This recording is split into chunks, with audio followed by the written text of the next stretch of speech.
বিশ্বের সবচেয়ে বড় সামাজিক যোগাযোগ মাধ্যম হচ্ছে ফেসবুক। ইন্টারনেটের এই যুগে আমাদের দৈনন্দিন জীবনের গুরুত্বপূর্ণ অংশ হয়ে উঠেছে সামাজিক মাধ্যম। সব বয়সী ব্যবহারকারী আছে ফেসবুকে।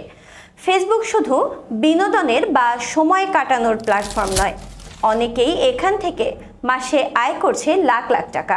কেউ পণ্য বিক্রি করছেন, কেউ বা কন্টেন্ট তৈরি করে আয় করছেন। তবে ফেসবুকের নতুন নিয়মে ভিডিও থেকে আর আয় করা যাবে না। এবার ফেসবুক ব্যবহার করার ধরনে বদল আসতে চলেছে।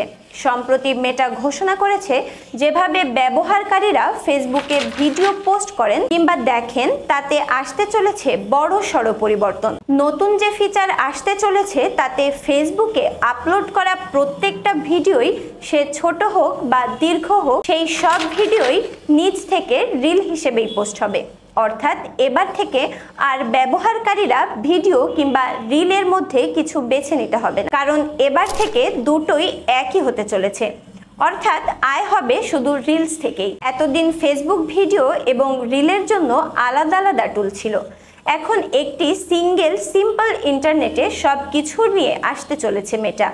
এর সাহায্যে ব্যবহারকারীরা সহজেই ভিডিও ক্রিয়েট, এডিট এবং শেয়ার করতে সক্ষম হবে। এই নতুন আপডেটের সঙ্গে সঙ্গে একাধিক ক্রিয়েটিভ টুলও পাওয়া যাবে, যা ভিডিওকে আরো আকর্ষণীয় করে তুলতে সাহায্য করবে। ভিডিওর কোনো ধরাবাঁধার সময় থাকবে না। যত বড় ইচ্ছা তত বড় ভিডিও আপলোড করতে পারবেন রিলসে। একসময় রিলসের ক্ষেত্রে টাইম লিমিট ছিল 60 সেকেন্ড অথবা 90 সেকেন্ড, কিন্তু এখন এমন কোনো কিছুই আর থাকবে না। ব্যবহারকারীরা চাইলে 30 সেকেন্ডের শর্ট ক্লিপ অথবা একটি 10 মিনিটের টিউটোরিয়াল ভিডিও আপলোড করতে পারবেন। তবে সেই সব কিছুই রিলস হিসেবে আপলোড হবে।